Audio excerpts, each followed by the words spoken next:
Assalamualaikum warahmatullahi wabarakatuh. Kembali lagi dengan saya, Pandu Amerta.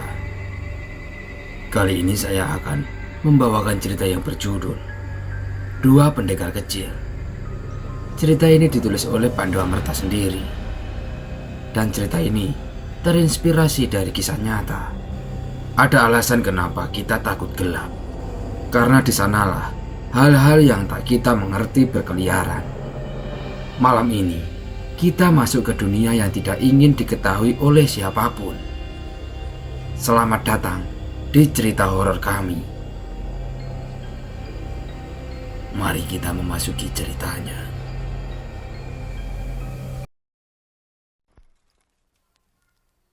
Namaku Abi. Aku lahir tahun 1988. Aku tinggal di daerah Jawa Timur, Banyuwangi. Waktu itu umurku menginjak di 10 tahun. Bapakku adalah seorang guru ngaji di musola. Dan Pak Lekku adalah seorang pendekar silat yang cukup mahir. Dan di setiap malam, setelah sholat maghrib, aku mengaji di musola sampai waktu sholat isya datang. Setelah sholat isya, aku melanjutkan untuk latihan silat dengan Pak Lekku. "Bi, bawa baju salin gak?" tanya Pak Lek.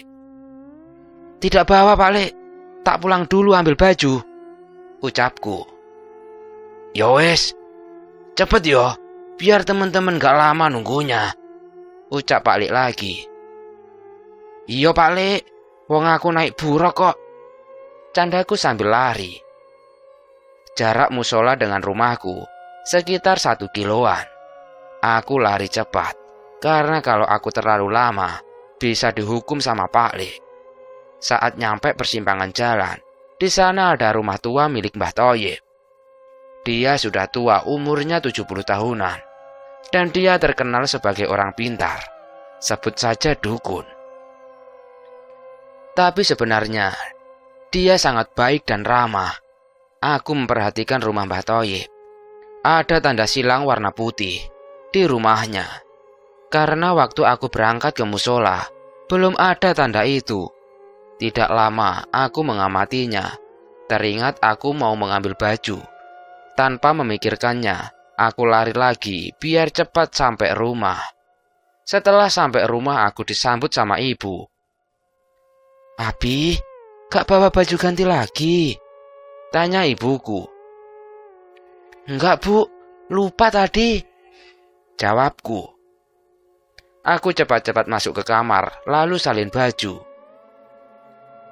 "Bu, Abi berangkat lagi," teriak sambil berlari. Gak salim dulu," jawab ibu. Aku kembali menghampiri ibu untuk salim. Maaf Bu, aku berangkat dulu ya. Udah ditunggu Pak Lek." Saat nyampe di depan rumahnya Mbah Toyib, tiba-tiba aku melihat seperti ada yang loncat-loncat di atas genteng rumahnya Mbah Toyib. Tak terlihat jelas. Kayak seperti orang, tapi kok cepat sekali gerakannya. Karena aku pikir itu makhluk halus, aku langsung lari lagi, sekencang-kencangnya. Sampai di musola, teman-temanku sudah mulai pemanasan. "Ya ampun, Abi, kamu telat lagi," kata temanku bernama Dewa. "Maaf Dewa, aku tadi lupa bawa baju," jawabku. "Alah, kamu itu kebiasaan loh Bi. Gak disiapin dulu kalau mau berangkat," ucap Dewa lagi. Aku langsung ikut di barisan untuk melakukan pemanasan. Murid dari Pak Lekku itu ada sekitar 10 anak. Tempat latihan kami di halaman musola. Dan musola itu milik keluarga dari ibuku. Saat itu aku masih di tingkat dasar. Aku mulai ikut silat itu di umur 9 tahun. Meskipun seharusnya aku sudah naik tingkatan. Karena pelatihnya adalah Pak Lekku sendiri, aku tidak dinaikkan tingkat. Tetapi jika aku bertarung melawan orang dewasa, akan aku hajar habis. Pak Lekku ada alasan tertentu kenapa aku tidak dinaikkan. Pak Le mengajariku untuk tidak sombong, karena jika aku dinaikkan dan umurku masih sangat kecil, pasti ada rasa sombong di diriku. Pemanasannya cukup. Kali ini materinya tendangan berputar.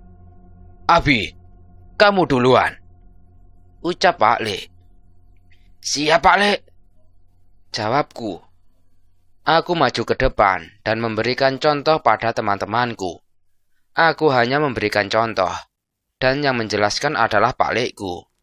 Dari kami semua disuruh maju satu persatu. Dan yang terakhir giliran Dewa. Dia seumuranku, dan Dewa bukan anak kecil biasa. Dia hampir sama denganku. Bahkan, jika disuruh bertanding, aku dan Dewa selalu imbang hasilnya. Bisa disebut kami ini rival. Saat kami lagi fokus-fokusnya latihan, ada seseorang laki-laki sedang lari menuju ke musola dan berteriak-teriak, memanggil nama Pak Leku. Chandra! Chandra! Teriak orang itu. Ono apa, Kang? Kenapa Kang ini lari-lari? Tanya Pak Leku. Itu Mbah Thoyib, dia dibunuh orang, ucap laki-laki itu lagi. Innalillahi. Tapi ada yang aneh, Kang Chandra. Tubuhnya Mbah Thoyib banyak luka seperti tebasan pedang. Ya udah, Akang tenang dulu. Habis ini saya ke sana, ucap Pak Leku. Iya Kang Chandra. Saya mau ngasih tahu kepada Pak Amar dulu. Amar adalah nama bapakku. Dia juga salah satu jawara atau pendekar kampung. Cuma bapak tidak terlihat seperti pendekar. Dia terlihat guru ngaji biasa. Bahkan Pak Lek Chandra jika bertarung melawan bapak, tidak ada apa-apanya. Akhirnya kami dibubarkan dan disuruh pulang ke rumah masing-masing. Aku dan Dewa ingin ikut dengan Pak Lek, cuma Pak Lek melarang. Pak Lek, aku mau ikut, minta aku. Gak usah Bi, kamu pulang aja, suruh Pak Lek. Pak Lek ini piye toh? Kan rumahku ngelewatin rumahnya Mbah Thoyib, jawabku. Oh iya ya, lupa aku Bi. Akhirnya aku, Pak Lek dan Dewa berangkat ke rumah Mbah Thoyib. Karena rumah Dewa di belakang rumahku, jadi kami satu arah. Saat nyampe di rumah Mbah Thoyib, di sana sudah ada bapak dan warga yang lain. Gimana Kang? Apa ninja itu sudah mulai menyasar di kampung kita? Tanya Pak Lek kepada bapak. Kayaknya iya Chan. Aku sudah melihat tubuh Mbah Thoyib. Banyak sekali sayatan-sayatan pedang. Dan di pintu Mbah Thoyib ada tanda silang berwarna putih, jawab bapak. Terus, apa yang harus kita lakukan, Kang? Tanya Pak Lek lagi. Waspada, jangan lengah. Dan saat sudah mau memasuki maghrib, warga jangan ada yang keluar, jawab bapakku. Ya, waktu itu tahun 1998, ada tragedi teror ninja di Banyuwangi, Jawa Timur. Ninja itu menyerang para dukun-dukun yang ketahuan mempunyai ilmu santet. Tetapi semakin lama ninja itu menjarah ke para ulama dan para kiai. Bahkan guru-guru ngaji di musola juga menjadi sasarannya. Setiap malam suasana sangat mencekam. Tidak ada warga yang berani keluar rumah saat sudah memasuki sore. Tetapi aku, Dewa dan teman-teman masih tetap melakukan aktivitas seperti biasa. Saat kami habis ngaji dan menunggu Pak Lek untuk latihan silat, aku melihat sesuatu di atas pohon. Wah, Dewa, coba lihat itu, di atas pohon, wah. Seperti ada orang, wah, ucapku. Mana Tobi? Gak lihat aku, jawab Dewa. Udah hilang, wah. seperti manusia. Tapi dia bisa loncat dari pohon satu ke pohon lainnya. Alah, mungkin perasaanmu aja, Bi. Udah, ayo pemanasan. Kang Chandra udah datang itu, ucap Dewa. Akhirnya aku melupakan apa yang aku lihat tadi. Aku mulai fokus untuk latihan. Dan Pak Lik ngasih materi gerakan baru. Saat Pak Lik menjelaskan, tiba-tiba Pak Lik berucap, "Astagfirullah." Ada apa, Kang? Ucap kami serentak. Tidak ada apa-apa. Mari lanjutkan latihannya, ucapkan Chandra. Ya, yang dilihat Pak Lik adalah bola api yang terbang menuju ke suatu tempat. Jadi setelah kematian Mbah Thoyib, banyak hal-hal yang di luar nalar. Seperti perang santet, orang meninggal di pinggir jalan. Kala itu benar-benar kacau. Latihan kami sudah selesai. Dan kami istirahat sambil mengobrol satu sama lain. Bahkan Pak Likku juga ikut menimbrung di murid-muridnya. Pak Lik, aku mau bilang, ucapku. Bilang apa, Bi? Tanya Pak Lik. Waktu kemarin, aku pulang ambil baju ganti kan. Di atas rumahnya Mbah Thoyib itu, kayak ada yang loncat-loncat, Pak Lik. Tak kirain hantu.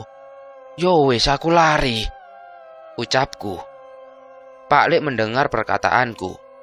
Dia terus berpikir, kalau kecurigaannya Pak Lik benar, karena di desa lain sudah ada berita ninja itu. Sudah, ini sudah malam. Ayo pada pulang, biar nggak kemalaman, ucap Pak Lik. Iya, Kang, ucap kami serentak. Kami segera pulang ke rumah kami masing-masing. Aku dan Dewa berjalan berdua. Saat kami hampir nyampe ke rumah, kami dihadang dengan seseorang yang membawa pedang dan mukanya ditutup, hanya kelihatan matanya. Seseorang itu memakai pakaian serba hitam. Siapa kamu? Tanya Dewa. Tanpa menjawab pertanyaan Dewa, seseorang itu langsung menyerang kami. Untung saja kami bisa menghindar. Jika tidak, mungkin kepala kami sudah terputus. Seseorang itu bisa menghilang dan tiba-tiba muncul di belakangku. Awas, Bi, di belakangmu, teriak Dewa. Aku langsung melakukan tendangan memutar. Tendanganku tepat mengenai dada orang itu. Dia hanya terpental dan masih bisa berdiri kokoh. Ya pantas, karena tenaga kami tidak sebanding. Oke, jika kamu ingin bertarung, akan aku layani, ucapku. Aku sudah mengincarmu sejak tadi, dan tidak ada yang bisa melindungimu, anak kecil, ucap seseorang itu. Jangan remehkan kami. Dewa, mari kita beri pelajaran manusia ini, ucapku. Oke, Ram, beritahu siapa kita. Aku dan Dewa memasang kuda-kuda untuk bersiap siaga jika ada serangan. Dia melesat menghampiri kami. Tetapi saat dia berada di depan kami, dia menghilang dan muncul di atas kami. Tetapi insting kami tidak bisa diremehkan. Aku dan Dewa mencoba menyerang manusia itu. Kami berdua jual beli serangan dengan manusia itu. Bi, dia bukan manusia sembarangan, Bi. Dia bisa menghilang, ucap Dewa. Tenang, Wah, ucapku menenangkan Dewa. Aku merogoh saku celanaku. Sebilah belati aku genggam di tanganku. Dan aku bacakan doa sabu jagat. Ketika belati itu terbang mencari seseorang yang tak terlihat itu, belati itu menancap di paha manusia itu. Kurang ajar kamu, anak kecil, umpat manusia itu. Kenapa? Apa cuma segitu kemampuanmu? Kalau perlu, bawa semua anak buahmu, ucapku menantang.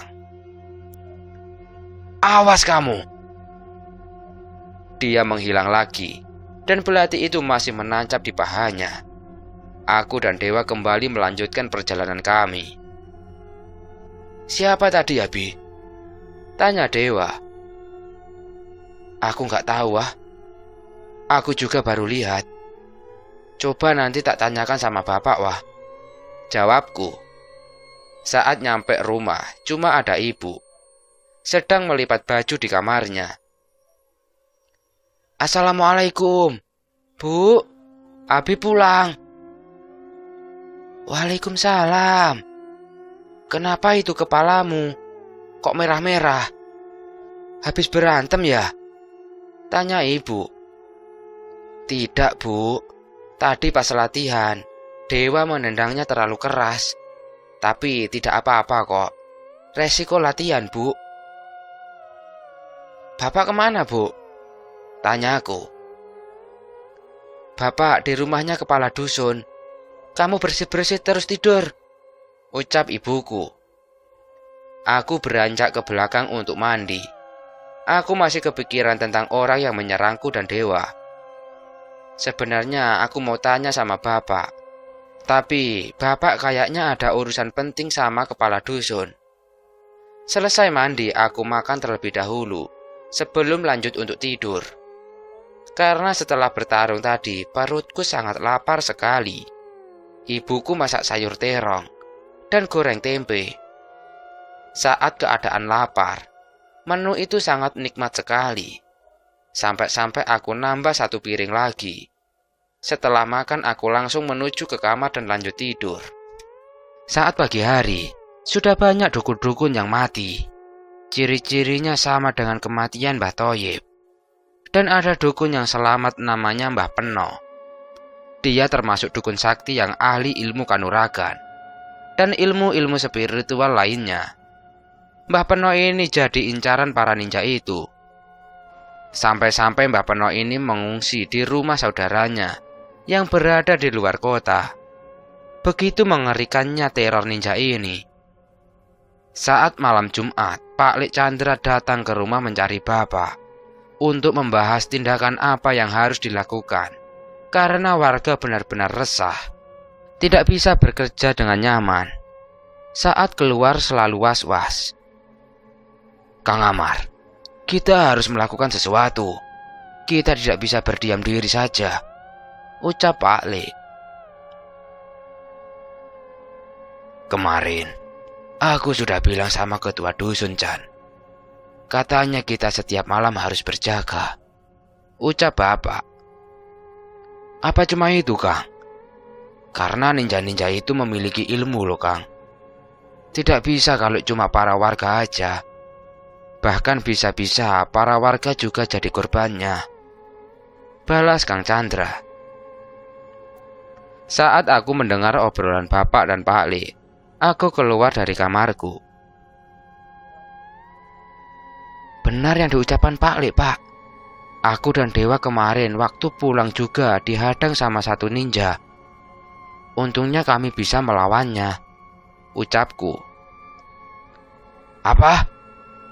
Kamu jadi incaran? Jawab bapak. Mungkin ninja-ninja itu tahu kalau Abi anak yang ikut perguruan silat, Kang. Jawab Pak Lek. Setelah tahu kalau aku juga pernah dihadang, bapak berpikir keras dan dia mengingat sesuatu. Chan, apa kamu ingat teman bapak kita dulu yang berada di lereng Gunung Raung? Ucap bapak. Ingat, Kang, jawab Pak Lek. Kita minta bantuan sama dia sebelum kita melawan para ninja itu, karena aku sendiri sudah lama tidak pernah bertarung, jawab bapak. Sementara para warga berjaga secara bergantian, karena hanya itu yang bisa mereka lakukan. Latihan silat pun dihentikan sama Pak Lek demi keselamatan para murid-muridnya. Tapi tidak berlaku untukku dan Dewa, karena rumah kami berdekatan. Setelah Isya aku dan Dewa berlatih berdua di rumahku. Saat aku berlatih, Bapak keluar rumah. "Le, belati yang Bapak berikan apa masih kamu simpan?" tanya Bapak. "Di bawah ninja, Pak. Kemarin Abi buat melawannya dan belati itu menancap di kakinya, Pak," jawabku. "Oh, ya udah. Untung belati itu cuma belati biasa," jawab Bapak. Aku dan Dewa beristirahat sambil mengobrol-ngobrol kecil. "Bi, nanti kalau kamu udah besar mau jadi apa, Bi?" tanya Dewa. "Sebenarnya sih aku ingin menjadi tentara, Wah." "Lah, kamu mau jadi apa?" jawabku. "Sama, aku juga ingin jadi tentara loh, Bi." "Halah, kamu itu ikut-ikut aja loh, Wah. Mau yo cari cita-cita yang lain," ucapku ledek. Kami memang sudah seperti saudara, sangat akrab sekali. Saat kami lagi asik bercanda, ibuku keluar sambil membawa singkong goreng dan teh hangat. "Ayo, dimakan dulu. Habis latihan pasti lapar kan?" ucap ibuku. "Wah, makasih loh Bude," ucap Dewa senang. Wes, kalau lihat makanan cepet banget responnya," ledekku. Dewa tidak membalas perkataanku. Dia langsung mengambil singkong dan memakannya.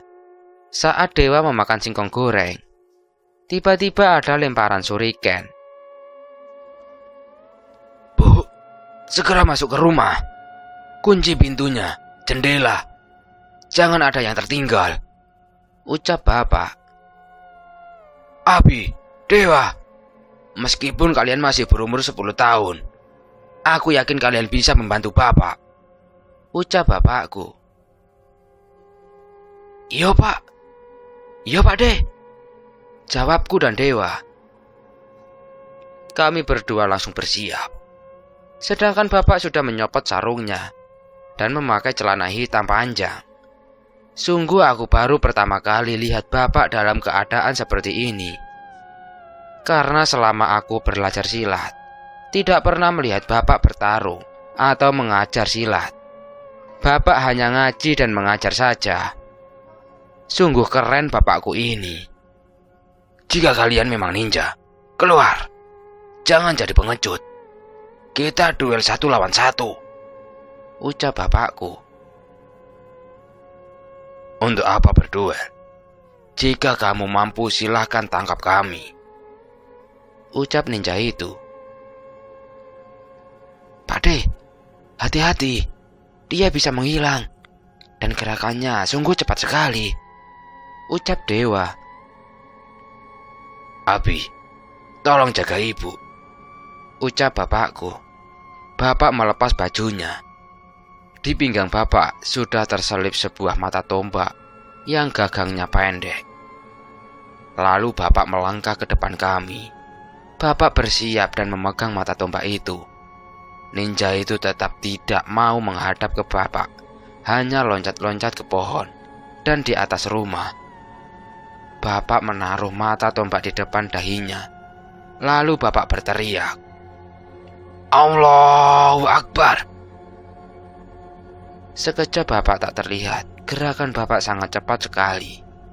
Bahkan bapakku seperti ninja itu, seperti adegan di film laga. Ninja itu kisaran 10 orang, sedangkan Bapak menghadapi sendirian. Dewa pun berinisiatif untuk memanggil Pak Lik Chandra. Tetapi sebelum Dewa berangkat, ada satu ninja yang terjatuh terluka parah. Tetapi ninja itu kembali berdiri dan menghilang cepat. Sungguh tidak aku duga Bapak mempunyai ilmu seperti itu. Aku dan Dewa hanya cuma bisa bersiaga, menjaga di depan pintu rumah. Karena ibu berada di dalam, mungkin sekitar 20 menitan, tidak ada suara pertarungan lagi. Lalu Bapak muncul dari balik pohon mangga di depan rumah. Aku dan Dewa segera menghampiri Bapak. terlihat tubuh Bapak banyak luka sayatan. Dan ada satu luka yang cukup parah di lengan Bapak. Tetapi Bapak masih berdiri kokoh, tidak terlihat kelelahan sama sekali. "Pak De, sungguh hebat," ucap Dewa. "Pak, Bapak tidak apa-apa?" tanyaku. "Tidak apa-apa, Le. Tetapi para ninja itu sungguh tangguh-tangguh semuanya. Bahkan, mereka bisa menyembuhkan luka-lukanya secara cepat," ucap Bapak.